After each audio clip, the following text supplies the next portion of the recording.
Howdy folks, welcome to another episode of the Riflechair channel. Today we're going to do an unboxing of this box of ammunition that you see here. This here is manufactured in a place called Hirtenburger. We're going to do a little kind of a brief history lesson on this ammunition and kind of what was going on at the time during the times here, and just for interest sakes. I mean, what was kind of on the mind of people when this ammunition was manufactured? Well, in 1983, which is when this particular ammunition was manufactured, and you can see right here, 7.62mm S Patronen Sturmgewehr 58, and 1983 is year of manufacture. Here's a lot number, I think, and there's 720 rounds in this box, in this case, 22 kilograms. Ouch. Watch for slivers on these things. Some of these boxes are busted up pretty good. So what was happening in 1983? Well, in 1983, Canada had Pierre Elliott Trudeau as our Prime Minister. And at that time, we had just under 12% interest rates. Can you imagine what would happen to people if that happened today? Well, it seems to run in the family. We're going that direction. So in 1983, Canada had Prime Minister Pierre Elliott Trudeau. And in 1983, Canada adopted the metric system. Brian Mulroney was leader of the Conservative Party of Canada. And Canada approved U.S. testing of cruise missiles over its airspace. And it gives you a bit of an idea as to what was on people's minds at that time. The United States President was Mr. Ronald Reagan. And during in 1983, there were the Beirut barracks bombing in Lebanon. The Austrian president was Mr. Rudolf Kirchenschlager, and I'd like to dedicate this video to Patrik, who is one of my Austrian subscribers. Thank you very much for your subscribership, Patrik. Also, in the early 1980s, there was the Polish crisis in 1980-1981, where kind of the Polish people were starting to challenge the Soviet Union's control over its Eastern Soviet bloc states. So in 1981, the Soviet Union responded to this growing surge of anti-Soviet populism in Poland by having exercise Zapad in 1981, which basically translates to West 81. And it was the largest military exercise ever carried out by the Soviet Union, and included Soviet service branches from all branches. And it was a show of force to NATO countries and designed to intimidate growing discontent in Poland. And so the Soviet Union was almost at the height of its power. Actually, probably was at the height of its power. Again, in April 1982, Argentina invaded the Falklands, and Great Britain, under the leadership of Prime Minister Margaret Thatcher, repatriated the islands in 74 days later. So I mean, there was all kinds of turbulent times, in the 1980s. France, territorial exploits started resulting in terrorist attacks, including bombs being detonated at the Paris train and on a Paris train, killing 3 and injuring 19. And really, honestly, jihad and radicalism has only gotten worse since then. So they were very turbulent times. And when it was 1983, I was 13 years old, and I remember kind of growing up under the threat of Soviet thermonuclear exchange. And one of my favorite songs of the day was a Queen album. It was called The Works, and there's a song on there called Hammer to Fall. And there's a quote in there, I've never forgotten it, as soon as I heard it, and it goes like this: "For who grew up tall and proud in the shadow of a mushroom cloud?" Right? 1983, turbulent times. So what's the deal with Austria? Well, in 1955, the Austria declared permanent neutrality, so they never joined NATO. I mean, they had NATO countries and they had Warsaw Pact countries. Austria did not join NATO because they were worried that if they joined NATO, well, that would, with Warsaw Pact, they're really, really close to those Warsaw Pact countries, and so they were really concerned about trying to stay neutral at the time. But why did they adopt the 7.62 Nato round? It's a good question. I think that some of the history that I recall reading indicates that they had kind of a secret deal to join NATO in case of war with Warsaw Pact countries. So they adopted the 7.62 Nato round. And so they had several different small arms that were chambered in the 7.62 Nato. They had the Maschinengewehr 74 machine gun. They also had the Sturmgewehr 58, which is based on basically a copy of the FN FAL. And they also had the Steyr SSG 69 sniper rifle. So some really impressive and world-renowned firearms, which are still very popular today. They developed the 146 or the 147 grain full metal jacket bow tail ammunition with a muzzle velocity of 2,751 feet per second. And over at Wolverine, and this one here, which I got from Tradex Canada, with shipping included, is about $494 for a 720 round case like you see here, or about $250 for a 360 round battle pack. Right? So what you see here is a beautiful little rifle here. This is an Israeli M14 that has been basically rebuilt on a Norinco M305 action, and I like this specific firearm because it's very close to the Sturmgewehr 58, which had a 21-inch barrel and a 1 in 12 twist. This ammunition was designed to be shot in that rifle. I mean, you can see right here. It says right on the box, Sturmgewehr 58. I don't know if you can see that in there or not, but right on the box. So I know this ammunition was built for a 21-inch barrel with a 1 in 12 twist. Well, this rifle has a 22-inch barrel, also with a 1 in 12 twist. This is an H&R barrel, H&R bolt on a Norinco receiver, which is non-restricted here in Canada.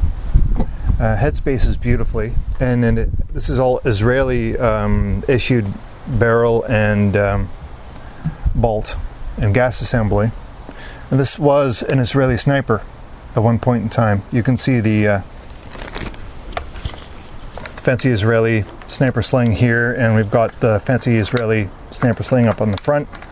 I have great hopes for this. It's got some interesting Israeli script right here, and also here on the flash arrestor, and another one right here. I'm not, if you know what that stands for, this Israeli script, let me know. I'd like to know what it says, what it means.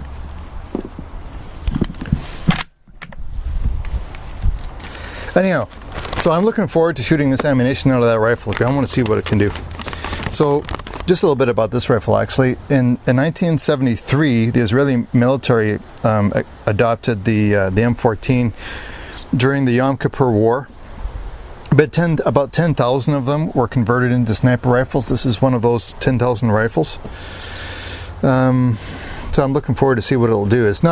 It's very plain Jane. It's not bedded. It's not shimmed. The gas system is not shimmed. It's running as a conventional USGI operating rod. It's not the fancy match one, but we'll just have to see what it works. And so we'll be running this Hirtenburger out of the rifle.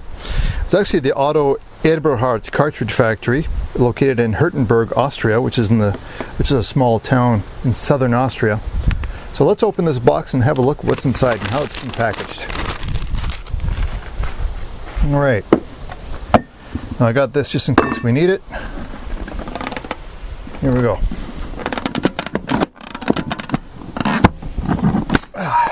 One, two. Be wearing eye protection to do this.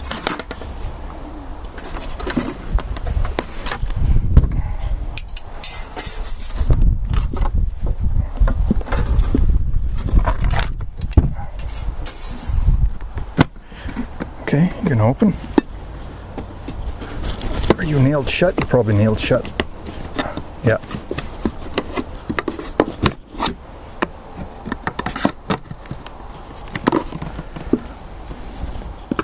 Oh, I see. Gotta cut this. You can't see it. I'll turn the camera down here so you can see. There's a, quite often with NATO countries, or, you know, they're not a NATO country, you'll see the lead seal and the wire. Okay, we'll cut them both. Not on both sides? No, just on one side. Okay, here's each one of these battle packs is 360 rounds.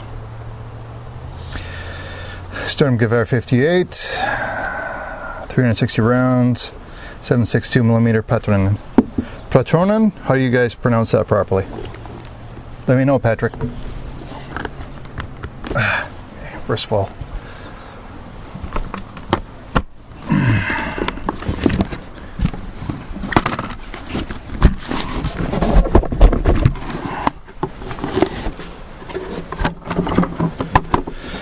Really nice box. Looks like it's hardwood. It might be birch. It's hard to tell. It's pretty old.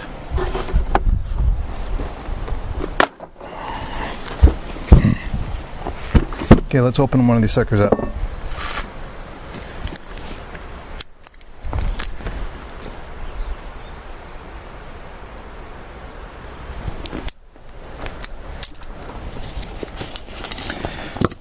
Looks like the seals are good on this still. What do we have here? A nice carrying handle. Pick it up. Vacuum still appears to be good. Make sure I'm not missing something here. Nope.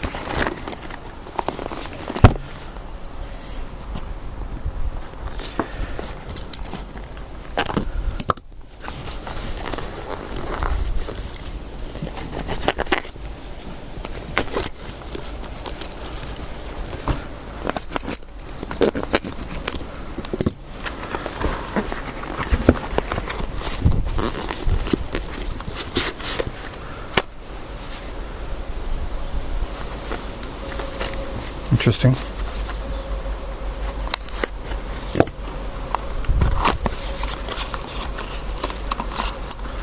It's pretty good shape. These are boxer primed. These are not. There is a different version, a variant which is Alberdan primed. These are the boxer version, and it says on there 83 HP, factory 11. HP probably has to do with Hirtenburg Patronen maybe? Factory 11, whatever that means, in 1983. Appears to be about 75% full of probably an extruded powder. I'll pull one of the bolts and have a look at the powder inside.